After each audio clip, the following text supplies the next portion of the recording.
ko na naman sa inyo kung paano mag-download ng music background na hindi ma-copyright. Wow Gamit naman! lamang ang ating mga Wow! cellphone. A few moments later. So, hello guys! It's me again. Andito tayo ngayon sa aking cellphone. So, punta lang natin itong Chrome. Then, pindutin natin yan. At dito tayo mapupunta. So, search lang tayo dito ng youtube.com. Ayan, youtube.com. So, antayin lang natin saglit kasi naglo-loading siya. Then, dito tayo mapupunta sa site na to. Yan. Nakikita nyo yan tatlong tuldok. Pindutin nyo yan at nakita yung desktop site. I-check nyo lang yun para ganito ang itsura niya. Then, check nyo yung profile pic mo ng YouTube. Kita nyo yung maliit doon sa taas. Tapos, i-zoom ko.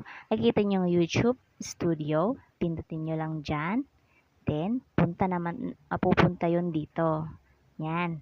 So, nakikita mo yan logo ng parang music. So, puntahan lang natin din yan. Yan ang itsura niya. Nandyan siya. Diyan nyo yan makikita. And then, pindutin nyo lang yon. And then, taran! Then, dito na siyang pupunta. Dito na yung mga music background na libre at pwede natin gamitin ng hindi makopyright ang ating mga channel or ang ating video. So, yan. Marami yan sila guys. Marami yan siya. Nandito lang yan sa ano mo. Yan. Maraming pagpipilian dyan na pwede mong gamitin at pwede natin gamitin dito sa channel natin. Yan guys. And yun lang. Thank you for watching.